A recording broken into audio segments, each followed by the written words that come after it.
Esta sesión se está siendo grabada para que puedan tener acceso y luego esté subida en la plataforma. Es para mí un placer de verdad estar de nuevo con ustedes en esta última clase del módulo. En realidad es la segunda unidad de aprendizaje que tiene una sola clase.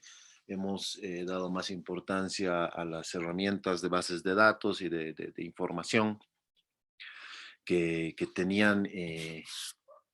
tenían a disponibilidad para que puedan realizar sus trabajos. Esto con miras a hacer el trabajo final del diplomado que ya va a ser la aplicación de todo el conocimiento que han ido adquiriendo a través de estos diferentes módulos. En el siguiente módulo veremos un poco lo que es logística y transporte, todo lo que es normativa. En esta sesión vamos a ver lo que son los medios de pago, cuáles son las garantías que se necesitan para los medios de pago, cuáles son los requisitos, y también vamos a ver un poco lo que son los Incoterms para ir interiorizándonos a lo que es el tema de logística y transporte. Y los Incoterms tienen que ver mucho con el costo de exportación, con los medios de pago que se necesitan para realizar en el momento, ¿no? Em, Sin más ni más, esta va a ser una sesión muy corta, no quiero atarearlos, estamos últimos días del año, espero que hayan pasado una linda Navidad, tendremos un buen año nuevo todos. Voy a empezar a compartir pantalla para poner la presentación y podamos estar todos en lo mismo. Bueno, esta unidad de aprendizaje 2 tiene, del comercio exterior en cifras, tiene por objetivo dar a conocer a todos ustedes, como les mencionaba, un poco interiorizándose los Incoterms, cuáles son sus usos. En el último año vino una actualización importante de los Incoterms, han modificado unos 3 y han incluido unos 2 que ya por la misma hermenéutica de movimiento del comercio exterior han tenido que ser de esa manera, ¿no? Eh, bueno, todas las operaciones de comercio exterior se generan a través de, de la intención de compra de algún producto entre alguna empresa de un país con una empresa de otro país. Dentro de esta operación de comercio exterior, tiene que existir siempre un contrato de compraventa internacional. Yo en el ejemplo o aquí en la diapositiva he puesto Bolivia con cualquier país en el exterior. Al realizarse de Bolivia ya sea una exportación o importación, este tiene que estar generado por un contrato de compraventa internacional en el cual se especifican claramente cuáles son los Incoterms y las formas y los medios de pago. Esto es muy importante porque en este buen mundo del Señor existen muchas personas eh, de, no sé si buena o mala reputación decir, o con buenas y malas intenciones, y se han dado casos en muchas oportunidades. Yo he estado 15 años viendo comercio exterior y he visto muchas estafas de parte del exterior, justamente porque no han tenido la previsión de tener un buen contrato de compraventa internacional donde se especifiquen exactamente las formas y medios de pago. En muchos casos, incluso la Cámara Nacional de Comercio ha sufrido una estafa porque como no estaba bien específico su contrato, no ha tenido forma de reclamar a una empresa en China que le envió piedras en vez de pellets de plástico. Entonces entender que las piedras no les han servido para nada más que para adornar su jardín por ahí, porque eran piedritas chiquititas, pero no ha cumplido el objetivo del artículo que se quería. O en muchos casos, por ejemplo, mucha gente ha caído en, en la trampa o treta o en la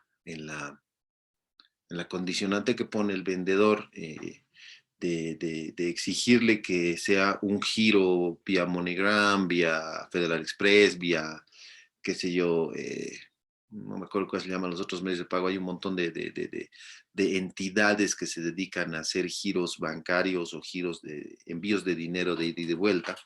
Bueno, y en este caso muchos habían enviado hasta giros bancarios a personas particulares en el exterior y nunca les ha llegado la mercancía. Entonces, han sido estafados.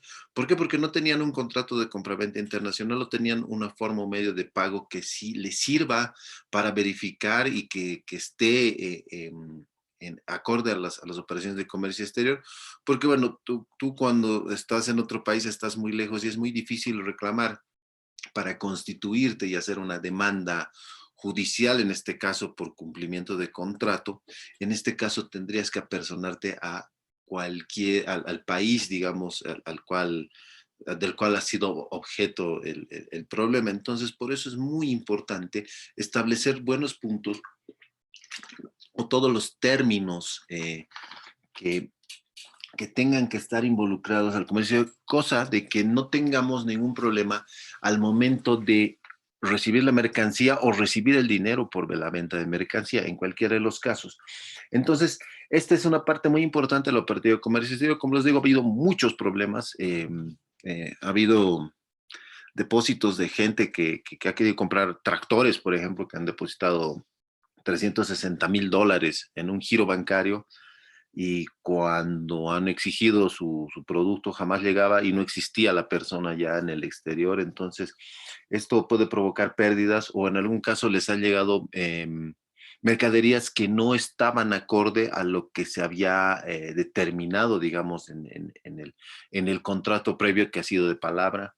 Hace un par de meses, incluso un señor se me quejaba y me decía que tenía, en los últimos 5 años había estado vendiendo café a una empresa en la Argentina, y obviamente los primeros 5 años hizo contratos, el último año no hizo ningún contrato, y bueno, él mandó el café todo confiado porque tenía esa regularidad, y nunca le ha llegado la plata, y bueno, y cuando se hacen las averiguaciones, resulta que la empresa está en Argentina y había cerrado hace bastante tiempo. Entonces allí hay que cuidar y preservar, digamos, los intereses propios o los propios y los de la empresa, justamente para que para recibir el dinero que estás pidiendo por la mercancía que estás vendiendo o recibir la mercancía en la forma adecuada, en la forma, en los envases, en los empaques, en las cantidades y la calidad con la cual estás comprando o estás pagando por esta. Entonces, es muy importante establecer esto en los contratos internacionales que tienen que tener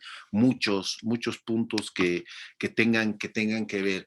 Ahora, existe la Cámara de Comercio Internacional a la cual uno puede acceder, pero es muy difícil porque se vuelven trámites muy costosos, y como le ha pasado a algunas empresas, como ya no existe la persona natural o jurídica al otro lado de la línea de frontera, ya es muy difícil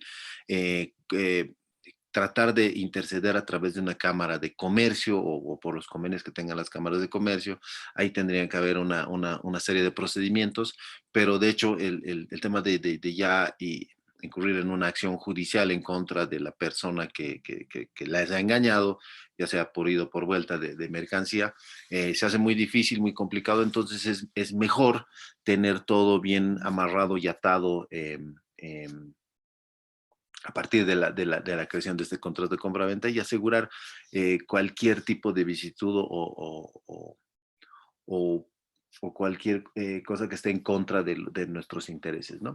La Cámara de Comercio Internacional es la única asociación representativa que habla con voz, por parte de las empresas. Muchas de las empresas están asociadas aquí a la Cámara Nacional de Comercio e Industria o a la Cámara de Exportadores en algún caso, y estas cámaras tienen una asociación internacional que es como una franquicia o un club donde todos están inscritos, los cuales se brindan ciertos beneficios, ciertas conexiones, eh, eh, eh, ciertas conexiones que les permiten interactuar en representación de los empresarios a los cuales están adscritos, ¿no?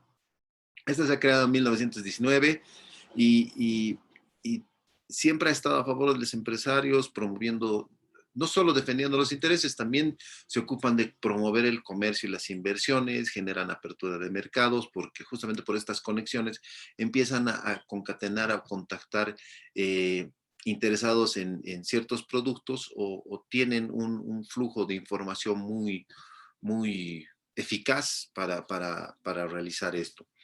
Mm, el pertenecer a una cámara de comercio, pertenecer a una cámara de exportadores, tiene un costo para las empresas. Muchas de las empresas a veces no están adscritas a estas cámaras de comercio, entonces no tienen la opción de hacer esto. En ese sentido, el tema de promoción de comercio e inversiones también tiene una parte de responsabilidad el gobierno central, que realiza a través del Viceministerio de Comercio Exterior una acción de promoción de exportaciones para todas las empresas, no solo para las que están asociadas o las que están agremiadas en estas cámaras, sino también para las medianas y pequeñas que no están precisamente agremiadas en estas cámaras. ¿Por qué?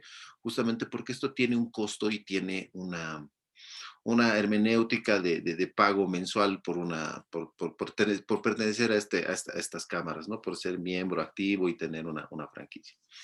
Eh, cerca, estas cámaras de comercio tienen casi 6 millones de empresas, muchas cámaras de comercio en 130 países.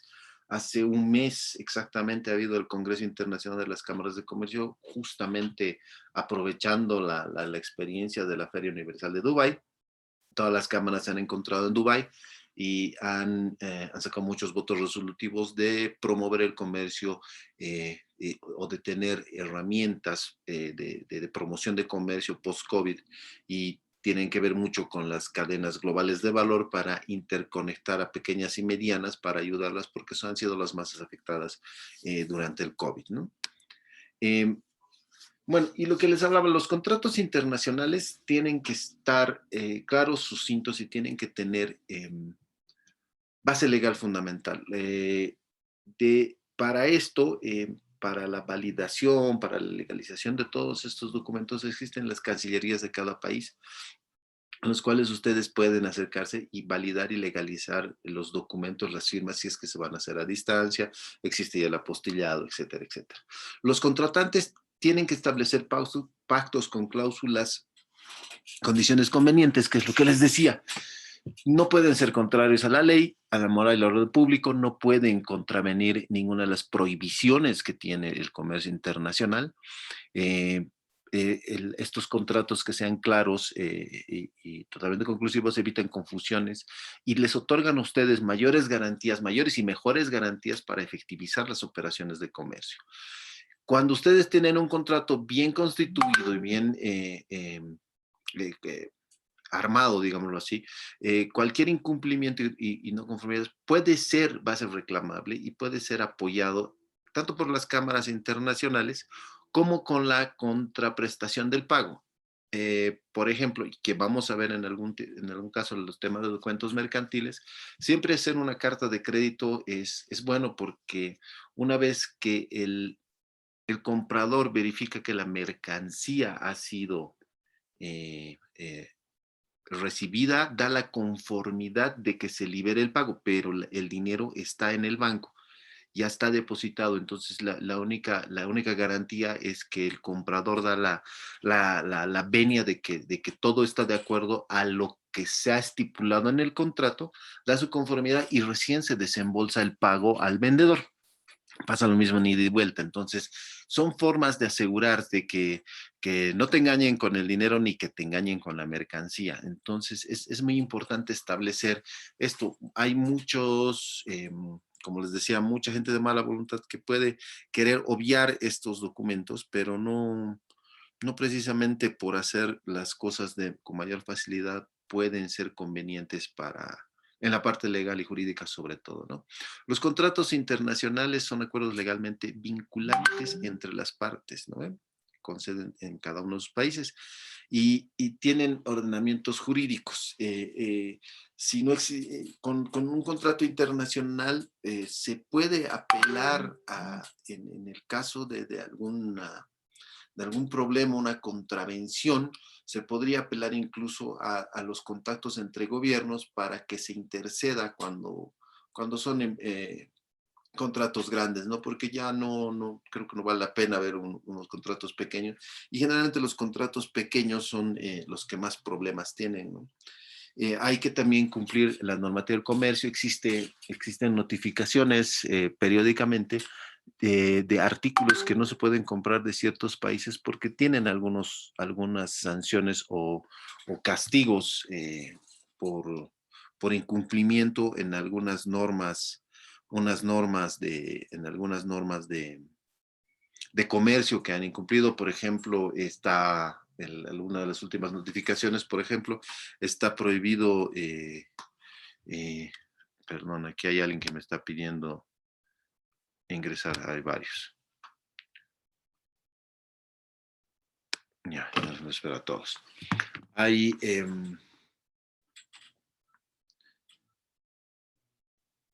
la última de las prohibiciones era una prohibición de compra de carbón a la China porque había incumplido alguna normativa.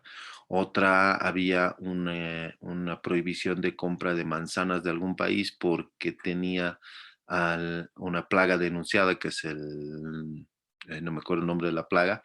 Entonces, que mandaba a que ningún país pueda comprar este tipo de artículos de algunos países. Son contravenciones que cumplen en todas las materias. Ustedes lo pueden ver en el primer módulo.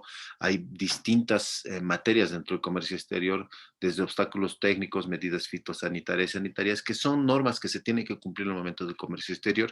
Y estas pueden, como son vinculantes, pueden acarrear alguna consecuencia de ciertas prohibiciones o castigos que puedan sufrir algunos países al no cumplir estas normas internacionales que están pactadas y acordadas previamente, ¿no? Entonces es muy importante el tema de establecer los contratos internacionales. Dentro de los términos de un contrato internacional, las cláusulas habituales, por ejemplo, tienen que tener un objeto para qué está haciendo determinar el contrato, tiene que tener un precio. Este precio tiene que establecerse de acuerdo a los términos de compra-venta. Y vamos a ver eh, el término del precio es muy relativo porque pueden establecerse el precio ya sea desde Xworks o hasta el DAP, que son Incoterms que se usan habitualmente, donde ya asumen ciertas responsabilidades entre el comprador y el vendedor dependiendo del tipo de Incoterms que se utilice. Ya veremos quién asume la responsabilidad desde dónde en algunos casos, ¿no? Los tiempos de entrega, que son muy importantes. Tiene que haber unas cláusulas por incumplimiento parcial o total. Qué sé yo, si te han prometido 200 televisores, te han mandado 180, tendría que haber una sanción por el incumplimiento. Porque en muchos casos hay contratos por insumos, por ejemplo, qué sé yo, necesito 2000 rollos de tela de jean para hacer jeans y me entregan solo la mitad, entonces están perjudicando tal vez a una entrega de jeans que yo tengo que hacer en un tiempo determinado. Entonces tendrían que asegurarse de alguna manera dentro del contrato los términos de cumplimiento y garantizar algunas cláusulas de incumplimiento y siempre tener algunas medidas de prevención por algún problema que pueda haber. Tiene que haber una garantía del producto, tiene que establecer el vendedor una garantía del producto de que se está enviando o de que estás comprando, de que vas a recibir el producto que te está mostrando, porque tengan en cuenta que más del 95% de las operaciones de comercio exterior se las hacen eh, casi online, porque al momento de negociar una compra-venta internacional, está entre el comprador y vendedor sentados tal vez frente a frente en una oportunidad y el comprador solo va a ver una muestra del producto, no va a ver el resto del producto, no va a ver el container o el 5% es el que se ocupa de ir a verificar el container. Por eso existen empresas que te ayudan a hacer la verificación, que esto también puede estar incluido en el contrato, empresas de verificación de carga, despacho y verificación de arribo e in situ, pues, cosa de que puedas tener lo que has pedido o puedas recibir el dinero por lo que estás enviando, ¿no? Tiene que estar claramente establecidos los domicilios jurídicos de cada uno de las partes. La jurisdicción es muy importante, tienen que estar, esto tiene que ver más que todo con los acuerdos internacionales que están enmarcados, porque también tengan en cuenta que dentro de esta jurisdicción, si nosotros hacemos alguna compra-venta con algún país de la comunidad andina, tenemos en cuenta que existe un arancel cero. Entonces, ahí se puede manejar otro precio cuando existe un arancel que le afecta al precio para ser competitivo en el exterior, puede negociarse el precio o puede negociarse los precios en función a los volúmenes, cantidades y tiempos de entrega también. El derecho aplicable dentro de la normativa también exige que puedan, dentro del derecho internacional público y privado, existe normativa para la contravención de los términos de un contrato y dónde puede ser reclamable. En este caso puede ser la Cámara de Comercio Internacional o podría ser el derecho aplicable dentro de algún organismo de integración en el caso de que sea el contrato con un país del cual formamos parte del mismo bloque de integración, podría enmarcarse dentro de algunos casos. Eso tiene que ver con la jurisdicción y el derecho aplicable. El vendedor tiene ciertas obligaciones, o sea, de entregar la mercancía tal cual te la ha especificado, tal cual te ha mandado una ficha técnica donde se especifica toda la calidad, el tamaño, el empaque, la etiqueta, el trazado, el transporte, el tiempo, etcétera, etcétera, etcétera.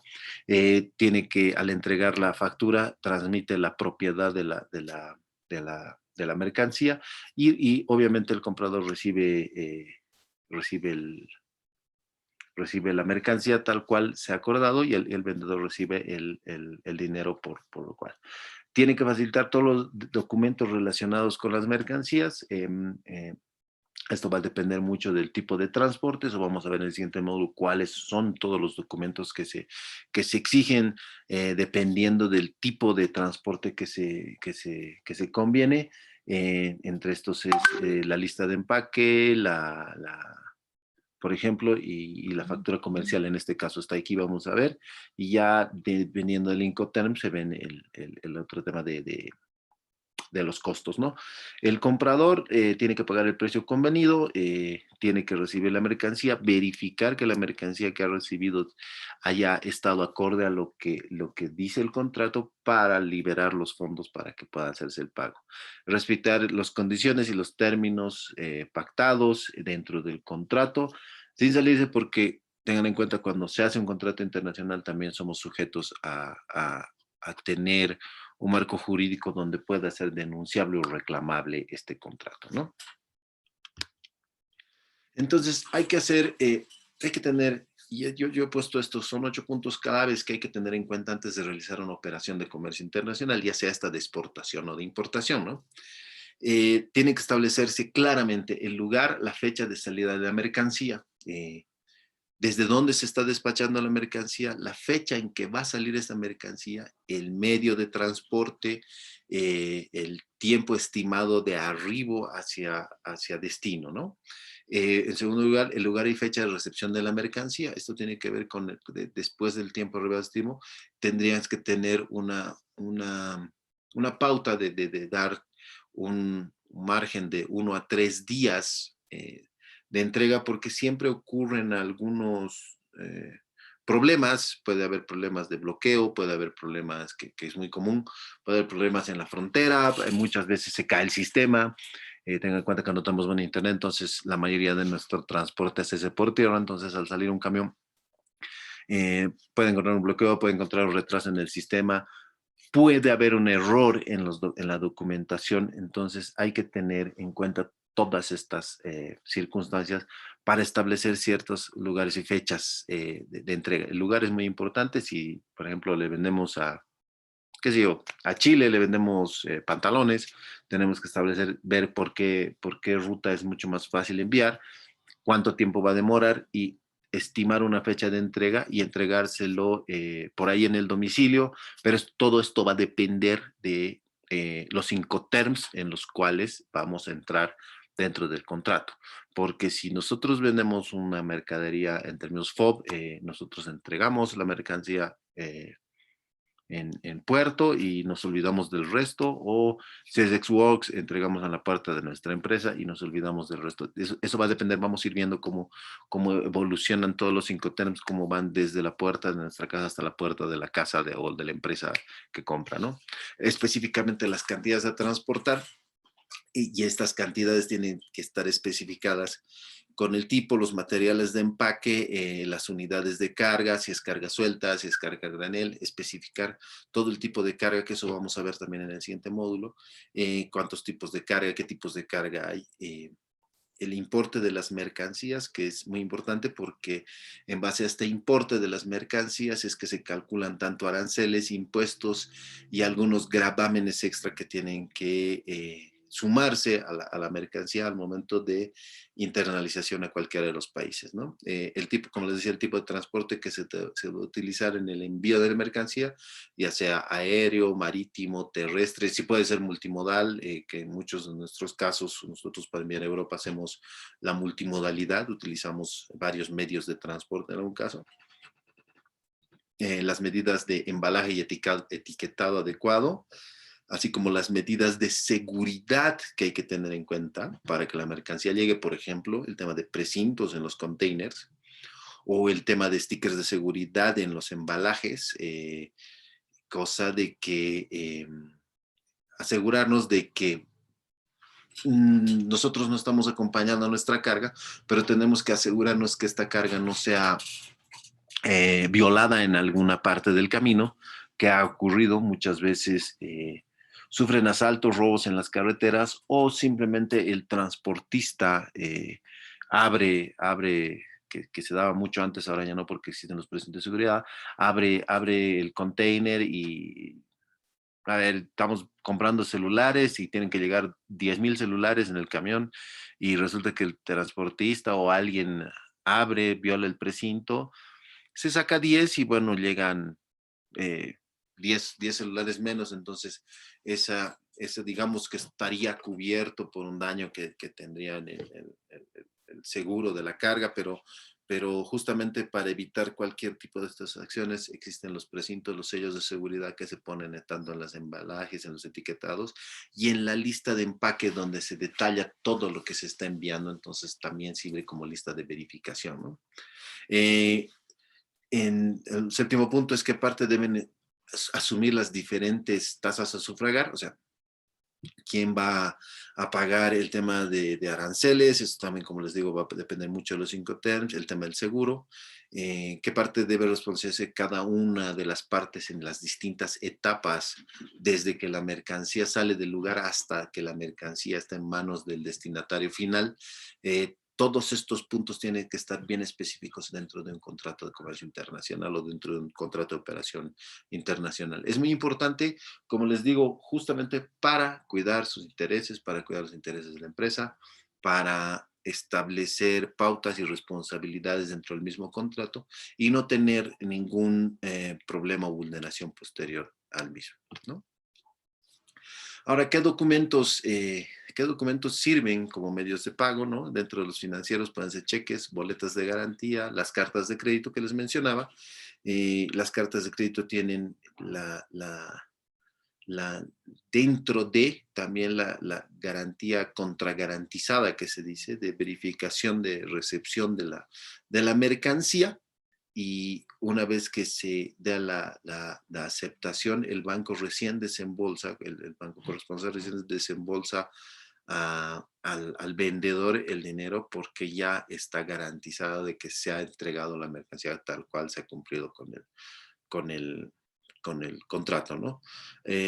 La cobranza de, de Vitaria, el certificado de giro, que es válido también, pero no te garantiza el certificado de giro que, por ejemplo, como una carta de crédito o una garantía contragarantizada, que te puedan retener los fondos en caso de que exista un cumplimiento de las normas y las pautas de la mercancía, ¿no? Las transferencias, que son también documentos que ya hay muchas entidades que te hacen transferencias mucho más baratas que de los bancos y es por eso que han proliferado mucho en este tiempo. Aparte que hay muchos bolivianos residentes en el exterior y envían remesas hacia Bolivia, entonces hay muchas de estas empresas que se han dedicado a este rubro y están siendo utilizadas también para operaciones de comercio exterior. Tienen ciertas limitantes de monto, pero no tienen limitantes en las cantidades de envío, o sea, tienen limitantes de envío hasta $5,000, pero una persona puede hacer 20 envíos de $5,000 y está pagando $100,000. Digamos, como que la quiebra la norma, ¿no? Y hay documentos comerciales que tienen que estar involucrados tanto dentro del contrato como dentro de la operación comercial, ¿no? Que son obligatorios. La factura comercial que les decía, donde se establece claramente el monto de la mercancía en sí, la lista de empaque, donde está el detalle de cada uno de los productos que están enviados, con los empaques, el tipo de embalaje, la cantidad de bultos por carga, los pallets, etcétera, etcétera, etcétera, dependiendo del tipo de carga en la que se está moviendo. El documento de transporte, el contrato de la empresa de transporte o de la empresa de logísticas que se va a encargar de realizar el traslado de las mercancías. El seguro, es muy importante en el seguro. Generalmente el seguro cuesta cerca del 2% del monto del costo de la mercancía o del precio de la mercancía. El certificado de origen y otras certificaciones varias, ¿no? El certificado de origen asegura de que puedan ser beneficiados los productos por algunos, beneficiados por la disminución de aranceles en algún caso, en el caso de existir acuerdos con el país con el que estamos transando.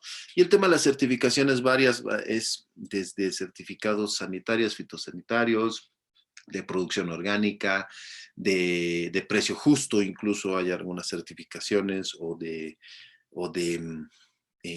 existen ahora certificaciones de liberación de trabajo infantil en algunos casos, todos los casos por los temas de Vietnam y Malasia, donde trabajan muchos niños. Y hay varios tipos de certificaciones dependiendo de cada uno de los productos que son necesarias al momento de realizar una operación comercial.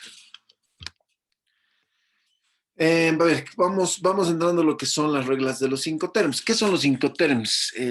Los Incoterms han sido creados, son reglas creadas justamente eh, por la Cámara de Comercio Internacional, ¿no? Que son reconocidas internacionalmente, tienen revisiones y definen todos los derechos y obligaciones entre compradores y vendedores y establecen cómo se asumen o quién asigna o cómo se asignan los costes y riesgos entre las distintas partes que transan al momento de hacer una operación comercial, ¿no? ¿Cómo usar bien los Incoterms? Como les decía, dentro del contrato internacional de compraventa internacional, tienen que acordar la regla del Incoterm, verificar que el Incoterm esté sucinto y bien específico, porque es una parte importante de la operación comercial, y confirmar que ambas partes estén de acuerdo en bajo este hermenéutico, bajo estos términos de los contratos, ¿no? Se tiene que indicar correctamente la regla de Incoterm. Es mejor no solo ponerlo en siglas, sino también poner una glosa y una descripción de lo que va a estar específico en ese contrato.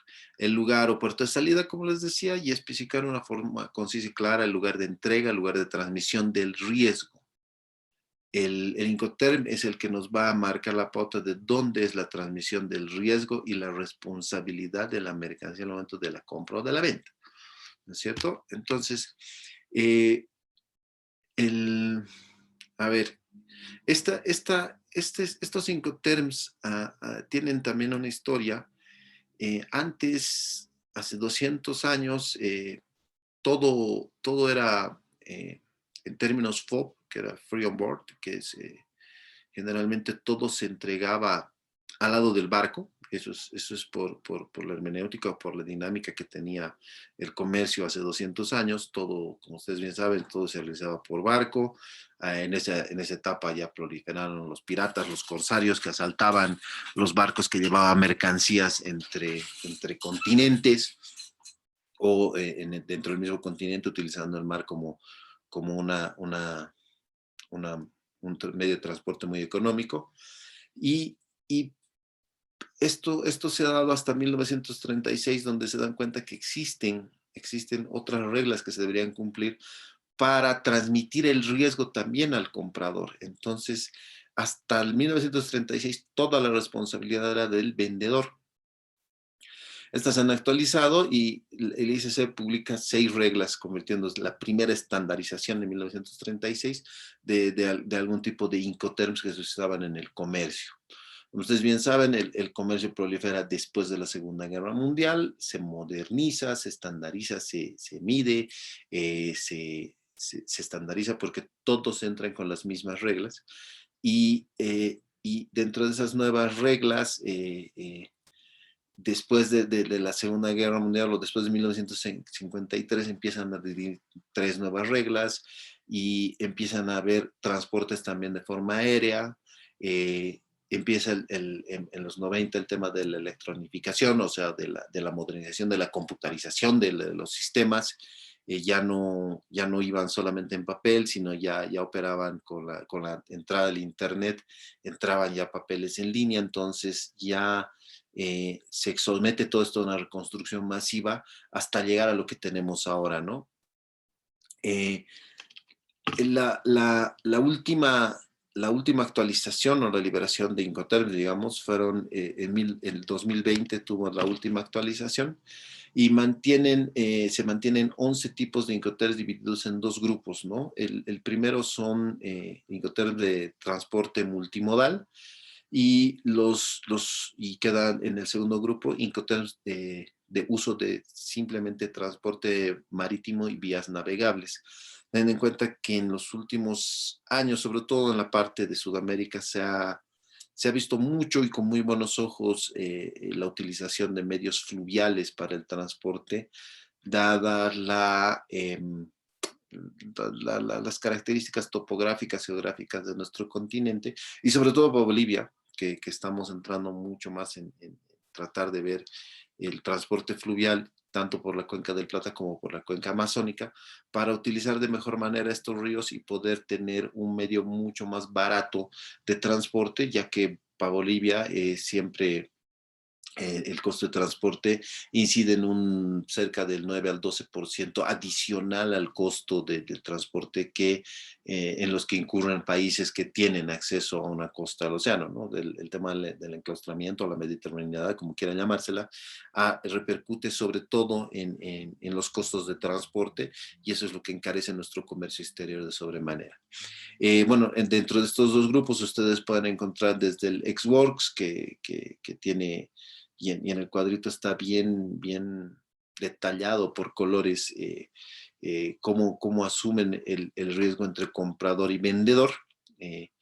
Que bueno, van a tener la presentación, pero vamos a ir detallando cada uno de los 11 Incoterms que tenemos, y el primero es el Xworks. El Xworks es cuando el vendedor pone la mercancía a disposición del comprador en su propia tienda, en sus propios locales, en su fábrica, o como les decía, en la puerta del negocio, ¿no? Eh, eh, puede darse que el vendedor pueda ofrecer cargar la mercancía en el vehículo donde la recoja, pero en este caso, digamos, ya se podría utilizar otro tipo de Incoterm, que es el siguiente, que es el FCA, y el Xworks, justamente por la traducción, es en fábrica, en la puerta de la fábrica o en la puerta del negocio donde se está haciendo la transacción.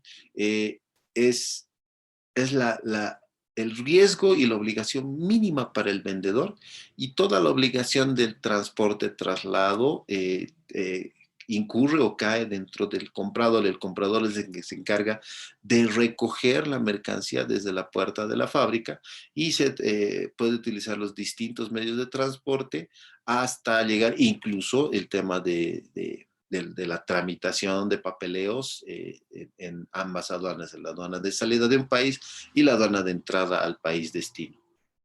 En este caso, como les digo, es, digamos que el Incoterm más conveniente para el vendedor, porque recibe el precio, bueno, recibe el dinero por lo que está vendiendo, entrega la mercancía, y todo el tema de verificación, traslado, transporte, aduanización, desaduanización, etcétera, etcétera, etcétera, corre por cuenta del comprador. Es muy poco usado, en algunos casos sí, porque cuando el comprador asume el riesgo, no solo asume el riesgo, sino también asume el control del traslado y del transporte de la mercancía. El FCA Free Carrier o franco porteador, que sería, digamos, la traducción en español, es un lugar de entrega acordado, ¿no? Es cuando el vendedor entrega la mercancía al porteador, que es el responsable de realizar el porteado, o sea, el transporte, que es otra persona designada por el comprador para poder recoger la mercancía. Esto puede ser, ya bien sea, como les decía, en la puerta de la fábrica, o en el medio de transporte acordado, y el riesgo se transmite del vendedor al comprador el momento que se hace la entrega dentro ya sea en algún depósito extra o en un medio de transporte, o puede ser también en la misma puerta de la fábrica con la responsabilidad de la carga hacia el medio de transporte, ¿no? Estas reglas generalmente exigen que el vendedor despache la mercancía para exportación. Entonces, ¿qué incluye esto? Tiene que encargarse de todos los documentos de verificación, de certificación, que sea aplicable, ¿no? Sin embargo, esto exime al vendedor cualquier obligación de despachar la mercancía para la importación o pagos de derechos de importación, trámites de aduaneros de importación, ¿no? Ya el vendedor no, se elimina de pagar todo eso y es el comprador el que asume, digamos que un 95% de la responsabilidad en este caso, ¿no? Ahí, igual, de todas maneras, al especificar el Incoterm, también se tiene que especificar el tipo de... eh, hay más gente tratando de ingresar. Adelia, Adela, muy bien. Perdón. Bueno, y no debe quedar, bueno, hay que especificar también en el contrato todos los términos, no solo del Incoterm, sino también los términos de transmisión de riesgo, pese a que están intrínsecos o involucrados dentro del Incoterm que se pacta, ¿no? El CPT o el CPT, que es Carry Pay To, o sea, es el transporte pagado hasta, este incluye un lugar de entrega acordado. El vendedor tiene una mayor responsabilidad y asume mayor riesgo. Eh, este, este tiene que ser especificado dentro porque el vendedor incluye dentro del precio el transporte pagado hasta. Y este hasta puede ser hasta el transportista al otro lado de la frontera. Eh, eh, en muchos casos pasa de que, digamos, nosotros vendemos cualquier cosa y nosotros asumimos dentro del precio de cualquier mercancía que vendemos hasta, digamos, hasta entregar al transportista al otro lado de la frontera, por ejemplo, en Chile, se le entrega pasando, digamos que Pisiga, se entrega al transportador, se hace la transferencia al transportador y hasta ahí corre el costo del vendedor, ¿no? Hasta que salga de su frontera. Tiene que haber un portador de por medio, obviamente, y el vendedor contrata y asume los costos de transporte para llevar la mercancía según lo acordado, hasta desde donde se la entrega, donde se transfiere el riesgo, y exige que el vendedor despache la mercancía con todos los papeles de exportación, con todas las certificaciones hasta el momento, hasta el lugar donde se acuerda y se transfiere el riesgo y la responsabilidad de la mercancía. Eh, Obviamente el vendedor se exime en este caso de despachar la mercancía para importación, solo se encarga de los documentos de exportación y tampoco paga los derechos que son el comprador el que los asume. Esta regla da mayor responsabilidad al vendedor, disminuye la responsabilidad del comprador respecto a las anteriores, ¿no? Y vamos a ir evolucionando poco a poco, transfiriendo la responsabilidad desde cero del vendedor hasta el 100% del vendedor, ¿no? Eh, el SIP, que es el Carriage and Insurance, tiene que ver con el transporte y seguro pagados. El vendedor también asume un tema de seguros para garantizar al comprador de que la mercancía va a llegar sin ningún daño. Transmite un poco más de riesgo el vendedor y exige que el vendedor tenga una cobertura de seguro adecuada para transportar o para vender la mercancía que está comercializando, ¿no? Estos términos tienen que estar claramente especificados hasta dónde es la entrega del riesgo de la mercancía, y ese seguro tendría que estar corrido hasta ahí. A partir de ese lugar acordado de entrega, que puede ser a un lado de la frontera o al otro, o dentro del barco, o dentro del camión, o donde se acuerde dentro de los términos del contrato, se debe especificar claramente que el seguro que paga el vendedor corre hasta esa parte de transmisión del riesgo. A partir de esto será el comprador el que asume todo el riesgo y todo el control de la mercancía. El DPU o el DAT, digamos, que es, que es su traducción, es entregado en la terminal, ¿no? Se acuerda en qué terminal es la mercancía entregada en lugar acordado, que incluye el tema incluso de la carga, de la estiva, de la descarga, ¿no? Esta es una de las nuevas reglas, justamente por la hermenéutica y la dinamismo del comercio internacional se ha establecido este tipo de regla, porque se da mucho en mercancías que no son de gran volumen, que son de bajos volúmenes, que vienen consolidándose en carga. Entonces, para productores que no cubren ciertos volúmenes, que a veces no pueden llenar un contenedor, existen los despachadores o estos porteadores que se encargan de aglutinar varios vendedores, varios productos, y consolidan un container para hacer el traslado. Entonces, tiene que ver más con esta parte de, de asunción de responsabilidades de parte del vendedor. Eh, eh, el destino puede ser cualquier terminal de carga, donde puede incluir el tema incluso del descargado, descargado. Pero, como decía, una vez más, nunca se olviden que todos estos términos tienen que estar bien especificados en el contrato de venta internacional, ¿no? El DAP, que es entregada en el lugar acordado, incluye también el medio de transporte, la hora de llegada, el destino acordado, donde el vendedor corre casi todos los riesgos de la mercancía hasta llegar incluso puede llegar a destino. Esto se especifica en función de este Incoterm.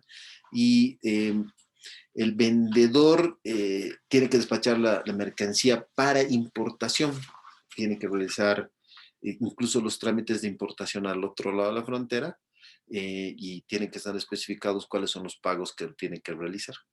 Posiblemente tal vez tenga que hacer los pagos solo hasta los gravámenes aduaneros, y los gravámenes internos, impuestos internos, tendrían que correr por parte del comprador. Este es ya donde el vendedor asume mucho mayor riesgo. En el DDP también incluye mayor riesgo para el vendedor. Y en el DDP, el comprador, si se quiere que el comprador, por ejemplo, asuma todos los riesgos y costes, puede usar el DAP para transmitir menos riesgo de parte del vendedor. Pero en este DDP es la máxima obligación que asume el vendedor, donde tiene que entregar en la puerta del destino del comprador, y obviamente el precio tiene que incluir toda esta logística de transporte. Por eso es muy importante que en el siguiente módulo vamos a ver cuáles son las modalidades, medios y costos de los transportes en los cuales se incurren, ¿no?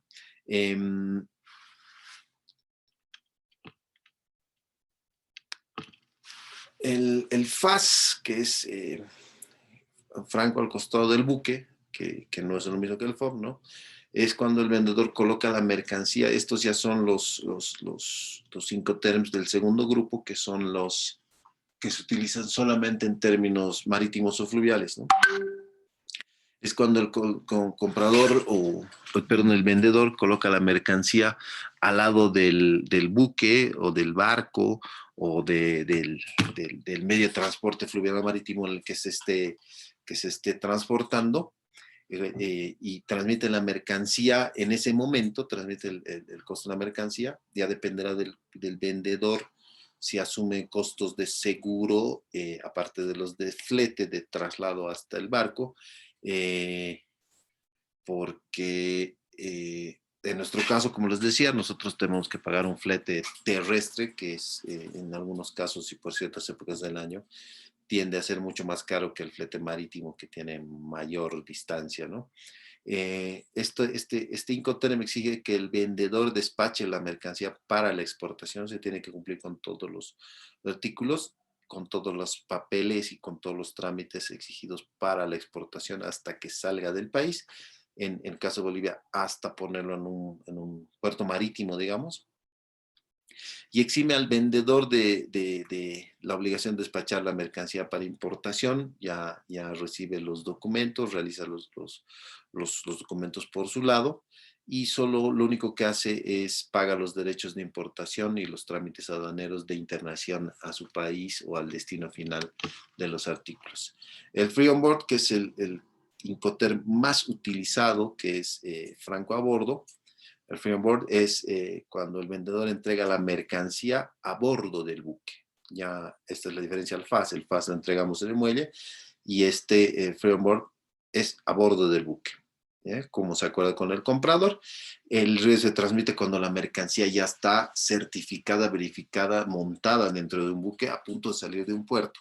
Obviamente, el vendedor también asume los costos de seguro y flete, de carguío, descarguío, de estibaje, desestibaje y todos los trámites necesarios para que esa mercancía cruce una multimodalidad o pueda ser trepada en el barco. Todo tiene un costo, las grúas en los puertos tienen costo, el estibaje, el almacenaje, todo tiene costo, entonces hay que estimar todos esos costos, por eso son muy importantes las fechas de salida, las fechas de embarque y las fechas de recepción que se establecen en cada uno de los puntos que se acuerdan o del precio que se acuerda en el contrato internacional. En el siguiente módulo vamos a ver toda la hermenéutica que influye o que confluye para que, o con todos los costos adicionales que tienen, que atañen al comercio exterior en cualquiera de las operaciones. El CFR, que es el costo y flete, ya todos los que comienzan con F tienen que ver con la exportación, que son reglas que son más convenientes para el exportador. Y todos los que empiezan con C, que son los costos fletes o costos seguro y fletes, el CIF, el CFR, tienen que ver ya más con términos de importación. Cuando el vendedor entrega la mercancía a bordo del buque, el riesgo se transmite cuando esta mercancía está a bordo del buque, ¿verdad? En el FOB. Y el vendedor, en este caso, a partir de esta transmisión, tiene que establecer un costo CFR o CIF. Debe pagar los costos y fletes necesarios para llevar la mercancía de donde se ha transferido el riesgo en el buque y tiene que pagar a partir de ese costo de flete en el buque hasta si es que incluye otro costo de flete en una multimodalidad, ya sea férreo, terrestre, etcétera, para que esa mercancía llegue al puerto destino, el cual se ha acordado. Entonces, todo esto se acuerda dentro del contrato internacional, ¿no? Cuando la mercancía se agrupa o se consolida en contenedores, por ejemplo, tiene que existir los costos asociados a una desconsolidación que proporciona el porteador, por ejemplo. Es lo que les mencionaba. Muchos tienen no volúmenes para llenar un contenedor, pero sí tienen volúmenes y los porteadores sí aglutinan a varios para consolidar y llenar un contenedor. Este va precintado, etcétera, etcétera. Pero al momento de llegar a un puerto tiene que desconsolidarse, tiene que abrirse, existe una verificación.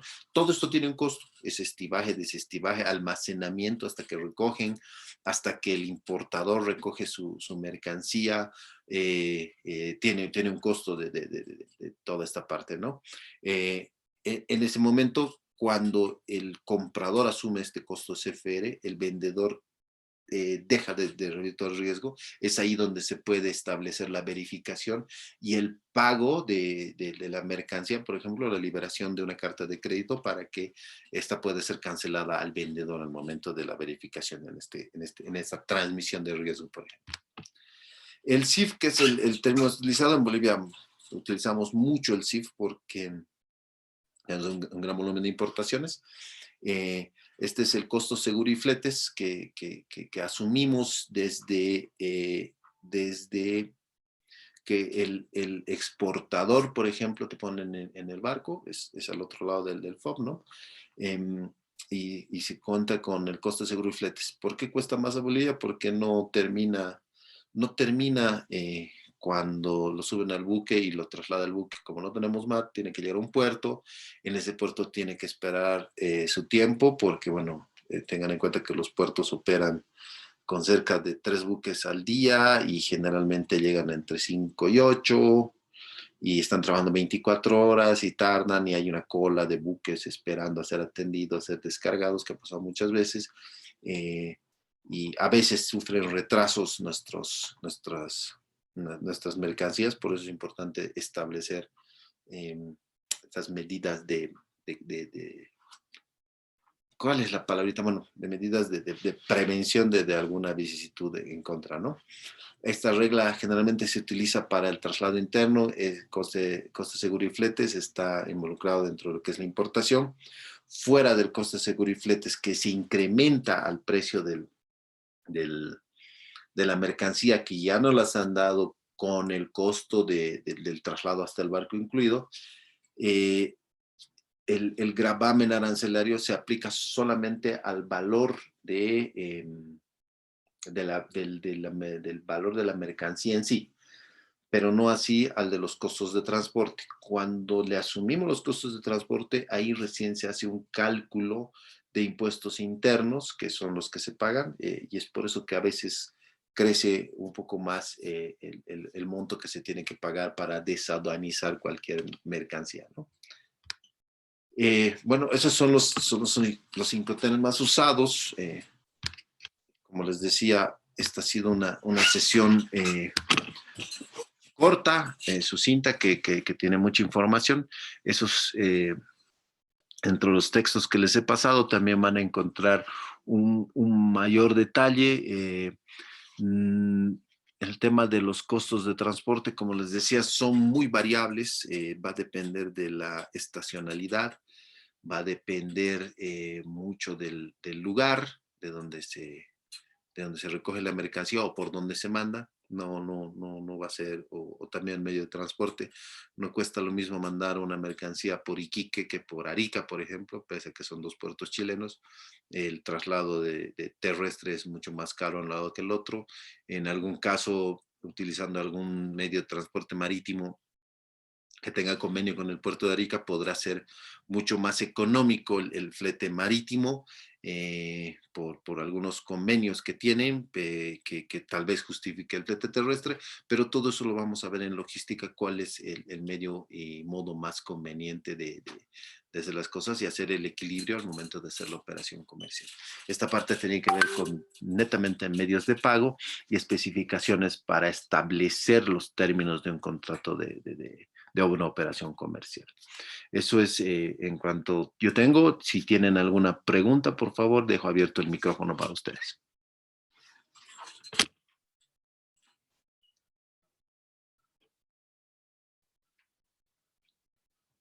Weimar se ha levantado la mano. Buenas noches. Buenas Quería noches. una consulta respecto a los contratos. Ajá. Obviamente uno tiene que asegurarse de que el proveedor del que uno está adquiriendo cierta mercadería sea lo más confiable posible, ¿no? Tiene que, por así decirlo, aplicarlo tal vez, ¿no? Para asegurarse de que el negocio salga bien. Por supuesto. Es importante eso, pero una vez que uno hace una compra y tiene un contrato de por medio y no se cumple, ¿es Ajá. necesario que estos contratos estén sellados por Cancillería siempre? No, no es necesario. Como te digo, no es necesario, pero un contrato bien hecho puede ser digamos que legalizado en Cancillería para que tenga un peso legal específico al momento de que quiera hacer alguna acción judicial en el extranjero, porque sí vas a necesitar una validación de ese documento, y esa validación de documento viene por ambas partes. Siempre que tengas un nivel de desconfianza, puedes hacer la legalización a nivel gobiernos para que te puedan validar ese contrato, ¿no? O sea, de que hay una legalización o una legalización por las instituciones que forman parte del acervo de los gobiernos, ¿no? Y ese trámite se hace a través de Cancillería. No es necesario, pero si el nivel de desconfianza llega a tal punto, puedes hacer, digamos, eso, puedes llegar hasta hacer eso para asegurarte de alguna manera más el tema de la garantía de cumplimiento del contrato, tanto en pago como en entrega del producto, ¿no? Ok, muchas gracias. No tienes por qué. ¿Alguna duda más?